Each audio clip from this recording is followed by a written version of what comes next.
সদরান এই সদর যে শব্দ এই সদর আরবিতে হয় অর্থাৎ সিনায় আমরা সিনায় আরবিতে হয় সদর তো কার জমিনে রাসূলুল্লাহ সাল্লাল্লাহু আলাইহি ওয়াসাল্লাম সম্বোধন করে কইরা আলাম নাশরাহ লাকা সদরাক এই সূরায় আমরা পড়েছি আমরা পড়ে জানি তো তার মানে আল্লাহ নবী হুজুর আকরাম সাল্লাল্লাহু আলাইহি ওয়াসাল্লাম সিনা বারে কইরা আলাম নাশরাহ লাকা সদরাক হুজুর আকরাম সাল্লাল্লাহু আলাইহি ওয়াসাল্লাম মুকদ্দাস হাত মুবারক রাব্বুল আলামিন বয়ান করেন ইয়াদুল্লাহি ফাওকা আইদিহিম হুজুর আকরাম সাল্লাল্লাহু আলাইহি ওয়াসাল্লাম মিলাদ শরীফ বয়ান করা অর্থাৎ হুজুর আকরাম সাল্লাল্লাহু আলাইহি ওয়াসাল্লাম মিলাদ শরীফ বয়ান করা কিয়া বলে লাকাদ মান্নাল্লাহু আলাল মুমিনিনা ইয বা'আসা ফীহিম রাসূলা হুজুর আকরাম সাল্লাল্লাহু আলাইহি ওয়াসাল্লাম জিকির করা কিয়া বলে ওয়া রাফা'না লাকা যিকরাক ওয়া রাফা'না লাকা যিকরাক হুজুর আকরাম সাল্লাল্লাহু আলাইহি ওয়াসাল্লাম মুজিজায়ে বয়ান করা قد جاءكم برهان من ربكم হুজুর আকরাম সাল্লাল্লাহু আলাইহি ওয়াসাল্লাম রে কোন নির্দিষ্ট মুজিজা দিবেন না অন্যান্য নবীর উপরে আল্লাহ রাব্বুল আলামিন তাবারাক ওয়া তাআলা নির্দিষ্ট মুজিজা দিয়া দিয়েছেন হযরত সুলাইমান আলাইহিস সালাতু ওয়াস সালাম রে বাতাসে উড়িয়া যাইতে গিয়ে একটা মুজিজা দিছলা হযরত ঈসা আলাইহিস সালাতু ওয়াস সালাম রে একটা লাঠি দিছলা একটা মুজিজা দিছলা কিন্তু আল্লাহর নবী হুজুর আকরাম সাল্লাল্লাহু আলাইহি ওয়াসাল্লাম রে কোন নির্দিষ্ট মুজিজা দিবেন না আল্লাহ রাব্বুল আলামিন তাবারাক ওয়া তাআলা রাসূলুল্লাহ সাল্লাল্লাহু আলাইহি ওয়াসাল্লাম রে খুদ একজন মুজিজা বানাইয়া দুনিয়ার মধ্যে পাঠাইছো রাসূলুল্লাহ যে সময় যেটা চাইছে ওটা হইছে রাসূলুল্লাহ সাল্লাল্লাহু আলাইহি ওয়াসাল্লাম রে সাহাবায়ে ইশারা করতেন দুইটো মোবাইল রাসূলুল্লাহ সাল্লাল্লাহু আলাইহি ওয়াসাল্লাম রে এক ছোট একটা পাথর মধ্যে সামান্য পানি নদী পানি বানাইতে দিয়েছে এটা রাসূলুল্লাহ সাল্লাল্লাহু আলাইহি ওয়াসাল্লামের মুজিজা তো হুজুর আকরাম সাল্লাল্লাহু আলাইহি ওয়াসাল্লাম সফর মুবারক কইরা সুবহানাল্লাযী আসরা খন্ড নম্বর 12 মধ্যে কইলা বলে সুবহানাল্লাযী আসরা অর্থাৎ আল্লাহ নবী হুজুর আকরাম সাল্লাল্লাহু আলাইহি ওয়াসাল্লামের যাত্রারে ভ্রমণ রে কইরা সুবহানাল্লাযী আসরা আল্লাহ নবী হুজুর আকরাম সাল্লাল্লাহু আলাইহি ওয়াসাল্লাম মেরাজে গেছেন দুনিয়ায় কাছে গেছেন আর যাইবানি আর কেউ যাওয়া সম্ভব না একমাত্র আমার নবী হুজুর আকরাম সাল্লাল্লাহু আলাইহি ওয়াসাল্লাম রে আল্লাহ রাব্বুল আলামিন তাবারাক ওয়া তাআলা তার নিকটত্ব লাভ করাইছেন যদি দুনিয়ায় কাছে তারা সম্ভব না যে আমার নবী আমরা লাইন বসে কইতাম জি না আরেকটা ভাই না আমরা লাইন তো মানুষ জি না আমরা লাইন মানুষ না কোন মানে যে মানুষ হয়ে যাবে তাই আল্লাহ নবী হুজুর আকরাম সাল্লাল্লাহু আলাইহি ওয়াসাল্লাম মেরাজ নিলামেন এটা কোনো মানুষের পক্ষে এটা সম্ভব না এটা আমার নবী হুজুর আকরাম সাল্লাল্লাহু আলাইহি ওয়াসাল্লামের দ্বারা সম্ভব হইছে যে আল্লাহর নিকটত্ব লাভ করা একমাত্র আমার নবী হুজুর আকরাম সাল্লাল্লাহু আলাইহি ওয়াসাল্লামের দ্বারা সম্ভব হইছে তো হুজুর আকরাম সাল্লাল্লাহু আলাইহি ওয়াসাল্লামের মাকামে বয়ান করা ঢাকায় বয়ান করা ওয়া মা আরসালনাকা ইল্লা রাহমাতাল লিল আলামিন হুজুর আকরাম সাল্লাল্লাহু আলাইহি ওয়াসাল্লাম হুজুর আকরাম সাল্লাল্লাহু আলাইহি ওয়াসাল্লাম ও নবী দুনিয়ার জমিনের মধ্যে রহমত হিসাবে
রাসূলুল্লাহ সাল্লাল্লাহু আলাইহি ওয়াসাল্লাম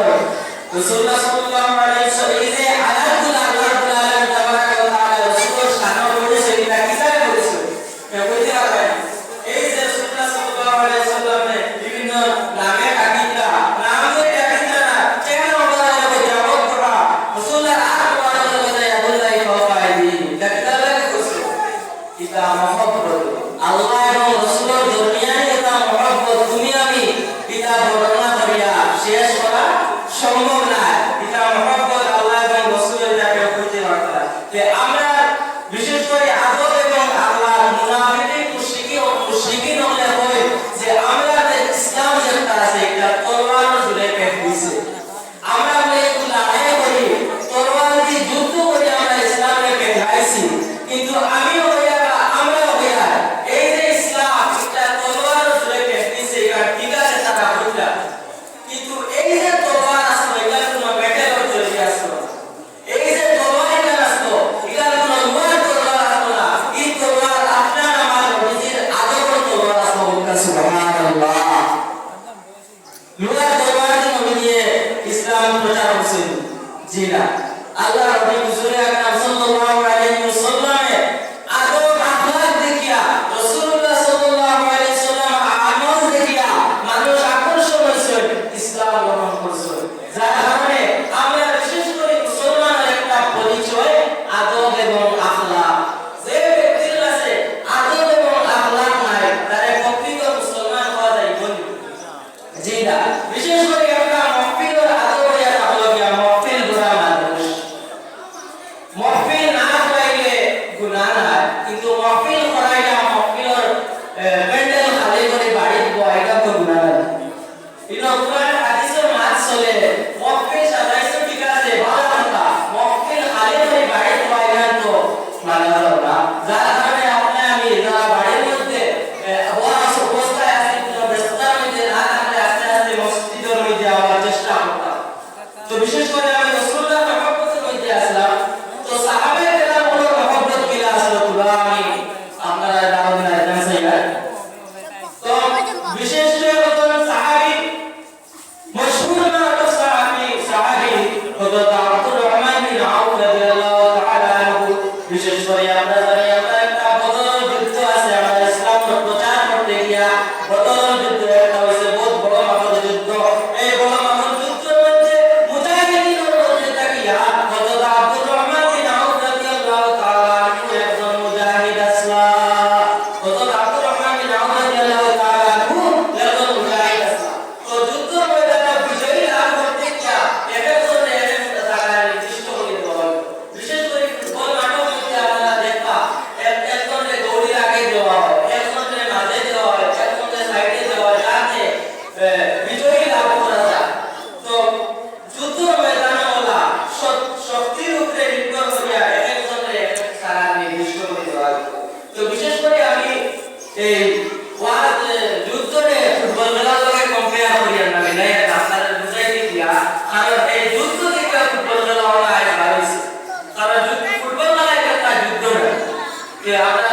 আগে না ইসলামের যুদ্ধটা দেখিয়া ফলো করিয়া ফুটবল খেলা হয়েছে প্রথমে যুদ্ধ আগে ফুটবল খেলা হয়েছে 1500 বছর আগে কোনো ফুটবল খেলা আসতো না এটা তো 1863 থেকে ইংল্যান্ডে প্রথম ফুটবল খেলা হয়েছে তো যাই হোক আমি ফুটবল খেলা আর যুদ্ধের দিকে কম্পেয়ার করিয়া তো যাই হোক হযরত আব্দুর রহমান বিন আউফ রাদিয়াল্লাহু তাআলা আনহু একটা জায়গা হইতে নির্দিষ্ট করে দেওয়া ইসলাম তো হঠাৎ করে আব্দুর রহমান বিন আউফ রাদিয়াল্লাহু তাআলা আনহু তাইবার মধ্যে দুই পাশে ছোট ছোট বাচ্চা দিয়ে তাই বাবা হয়ে গেল ওই লাগাইলে আমি এই জায়গার মধ্যে আমার এলাকার মধ্যে নির্দিষ্ট হয়েছিলাম এই জায়গার মধ্যে কোনো শক্তিশালী মানুষ নাই কোনো শক্তিশালী মানুষ আমার দাবি চায়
मोहब्बत रखते लागो मोहब्बत किला रखता हुजूर আকরাম সাল্লাল্লাহু আলাইহি ওয়াসাল্লাম দুনিয়ার জমিনের মধ্যে তার কিলা হাদিসো খারবতে কিলা মাতিসো কুম্বাই কিলা সাইসন খারবতে কিলা মাতা লাগে কিলা হাদিসো কিতা খাইছেন না রাসূলুল্লাহ কিতা আমল করছেন সব কিছু রূপে আমল আদাব তার নামে তাওকে রাসূলুল্লাহ বলে মোহব্বত রাসূলুল্লাহ বলে এমন ভাবে মোহব্বত হইতো আপনি মরুভূমির মধ্যে আছেন কোনো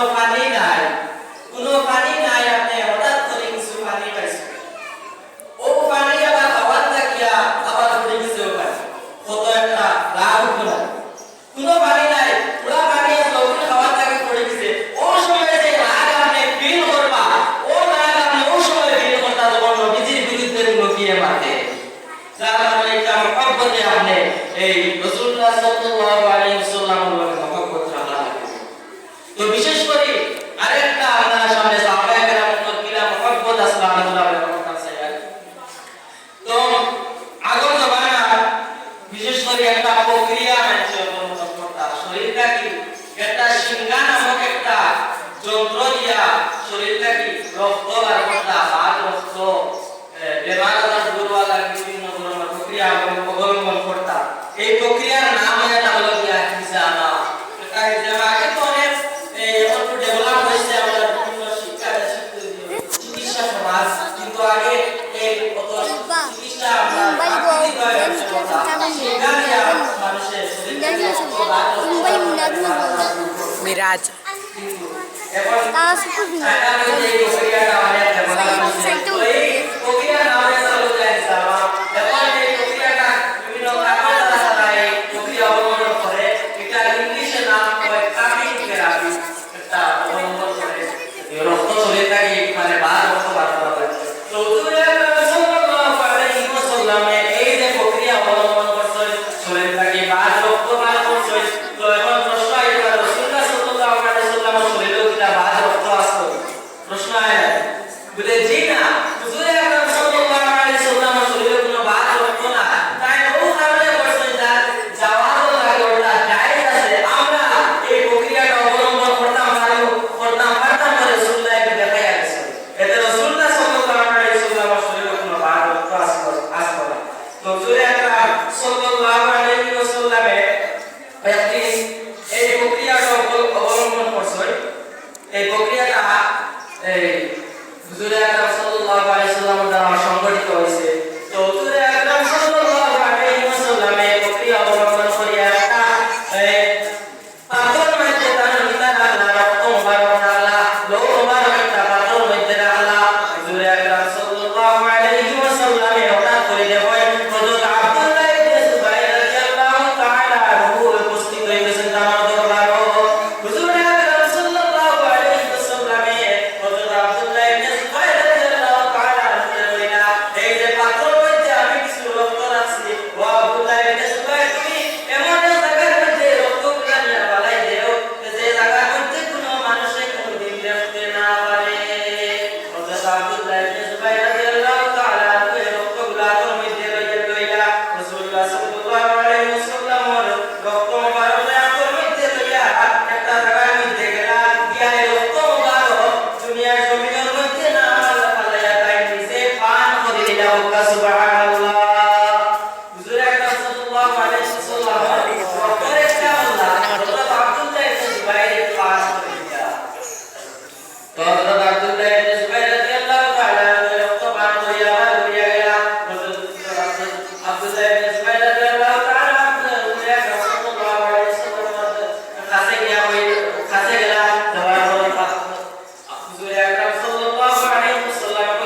কায়েম করি নাই আর আল্লাহ রাব্বুল আলামিন তাবারাক ওয়া তাআলা কোরআনে আয়াতের মধ্যে বারবার বলে ওয়াকিমুস সালাতা ওয়া আতুজ যাকাতা ওয়ারকাউ মা'আর রাকিঈন তুমি যে নামাজ কায়েম করো নামাজ পড়িও না বিশেষ করে আমরা নামাজ কায়েম করতাম এখন আমরা সুবিধাবাদী নামাজের কিছু কুটুম বাড়িতে নামাজ পড়ি আমরা সর্বপ্রথম কুটুম বাড়িতে নামাজ পড়ি তো এইভাবে আমরা নামাজ আদায় করি দুই বন্ধু প্রধান হয়েছে এক বন্ধু নামাজি ও বন্ধু চলো নামাজ পড়ি যায় তো তুমি তার কাছে শরমিন্দা হইতে না হইতে আল্লাহকে নামাজ পড়ি যায় তো এই জন্য নামাজ আল্লাহ রাব্বুল আলামিন তাবারাক ওয়া তাআলা দরবারে গ্রহণযোগ্য নয় যেহেতু নামাজের সময় হয়ে গেছে আর আমি আপনাদের সামনে যদি কোনো বেয়াদবি করি মাত্র মাধ্যমে আপনারা